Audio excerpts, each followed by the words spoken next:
Hello guys, Ultimate Gaming HQ here, and this is a complete one-off video. This is nothing to do with any of my series. Just thought I'd do this. I usually do this every year. I don't usually upload it as a YouTube video as I've only started YouTube this year. This is if I was currently in charge of Aston Villa, the main players that I probably would be targeting at this point in the transfer window. With obviously the Premier League starting. You may notice a few familiar faces in here, mainly people of obviously Balotelli and Lucas Leiva. Now, if any of you have been keeping up with the news, apparently Lucas Leiva is not fully transfer listed, but apparently they are willing to listen for offers for him. And the main reason why I think we should put a cheeky bid in for him is because of the amount of Premier League experience he has. He's been at Liverpool for a long time now. If you look at our centre mid options, yes, we've got a few. We've got Sanchez, we've got Garay, but he's new to the Premier League. We've got Westwood, who just signed a new 5-year contract today. But let's be honest, Westwood is Premier League quality on his day, but he's not consistent enough. Whenever I've seen Lucas Leiva play, he's quite consistent. I saw on Sky Sports yesterday, and they compared him to Milner in terms of like tackling and all of that, and he was pretty similar to James Milner. Because apparently he's had a falling out with Brendan Rodgers and arguments, and apparently he's up for sale. I reckon he would be a really good signing in that heart of our midfield.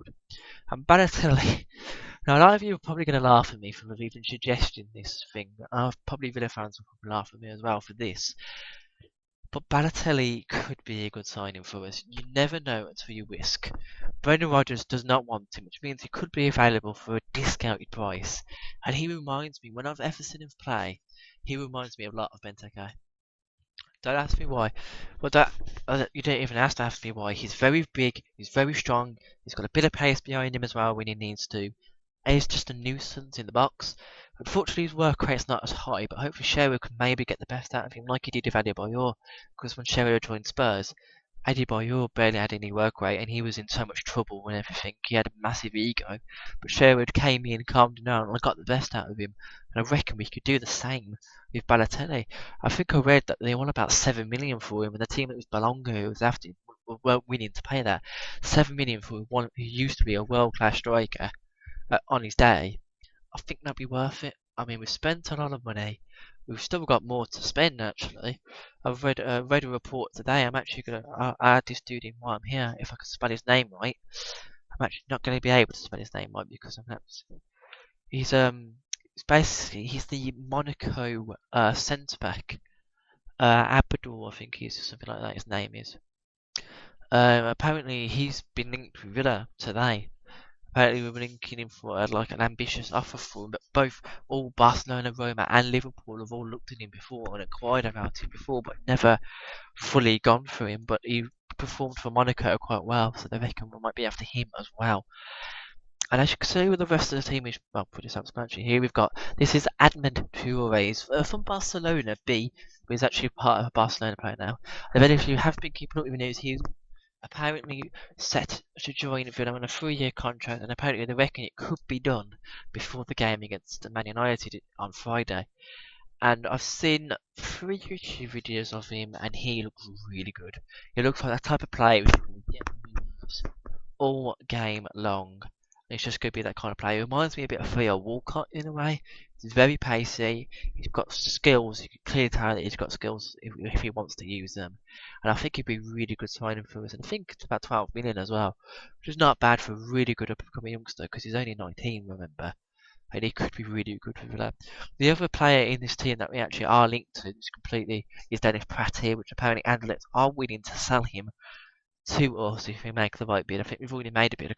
Don't know what it is. There's no fees been mentioned. But apparently they're willing to sell it. I've watched a video of him.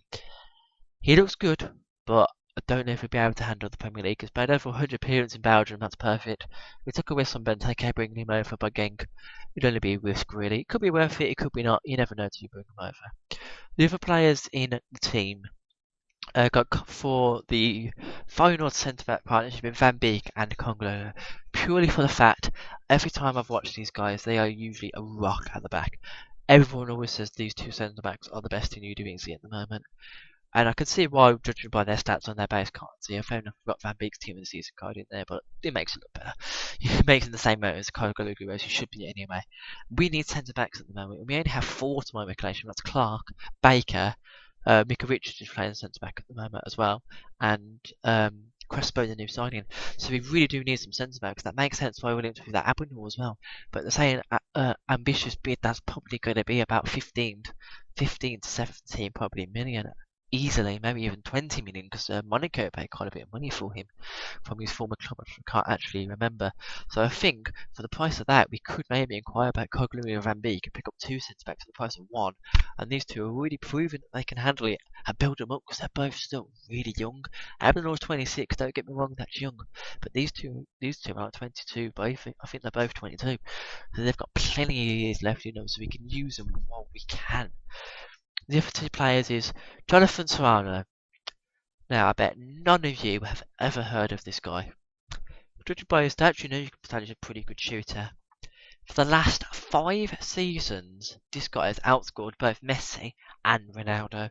Fair enough, he plays in Austria, for Salzburg, for FC Salzburg originally. He always gets informed something, and he's got a team season again this year for the rest of the world. But he outscored Messi and Ronaldo. I think he's 29 now, I think he is, or 30. He's getting on a bit, but he's a proven striker, and I think he will be worth a risk bringing to the Prem. I think he could handle it. You never know till you try these people. I reckon he could be a really good signing for us, because he looks like he's really good at shooting. He's quite tall as well, I think, so he could be a little bit of a target man. So he might be a really good signing. Now, last player in this team, I'm going to butcher this name so badly. Jurisic, I think it's how it's said. The Hungarian who plays for Dynamo Moscow in real life. This dude, I have used him in a career mode for Aston Villa. On FIFA 15, I have used him. He is ridiculous. There's something about him. He just suits the aspect of the way Villa play, because I try to play on the game as we play in real life, but not as defensive like we play now under Tim Sherwood rather than Paul Lambert. This dude is good. I've watched 2 YouTube videos of him today. Sorry, no, I've watched 1 YouTube video, but that was 8 minutes long of goals plus, goals as the skills and all that lot. This dude is good. He's pacier than his card says, if I'm honest. His shooting is on point. He can score free kicks. He's very consistent with his free kicks, actually. Very consistent with his penalties. Very consistent with his long shots as well. He can hit with both feet if he really has to. He's one of those type of players. He's very skillful as well. I've seen him. The 8-minute video I watched, he pulled off 2 fake Rabona crosses, which is a 5-star skill move, but he only has 4-star skills on FIFA. So I hope that EA will look back at that and hopefully upgrade him for next year, because he actually is a really good player. And judging on him, I watched him today and I watched yesterday when he was actually linked with him.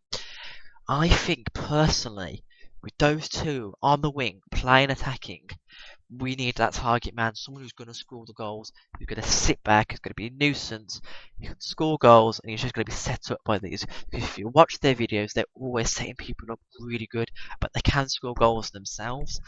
And I reckon this is where either someone like Balotelli or Jonathan Schreiner is going to come in handy, because these guys have a habit for being in the right place at the right time to get the goals. Don't get me wrong, I've got plenty of players to do it. Are you disappointed against Bournemouth? Guesday come off the bench, scored a header. Yeah, he's a target man. Don't know how good he is at the feet. Is it a high quality striker that Villa need as a main striker who's going to score 20, 25 goals a season? No. We have no one who has that capability at the team anymore now that Benteke's gone. The only player who's ever done it probably is going to be Gabriel Bong, or if he ever gets paid as a striker ever again, which I don't think is never going to happen really. But he could probably score about 20 goals on his day. If he has a good season, he'll score 20, 25 goals. But we need that main striker to do it. Anyway, I've rambled on now for 9 minutes. I'm going to wrap this video up here now, guys. I hope you enjoy it. Leave likes, leave comments. Don't forget to subscribe, please. I have a quick note. I have my recording software for my console. You guys are going to have to be a bit more patient, because I can't actually use it until I get my laptop back from when I'm at college, and that's unfortunately not till the start of September. So it's still a few more weeks, so you're going to have a lot more PC recordings first, but you will have consoles coming for the new FIFA 16, and that I will promise you.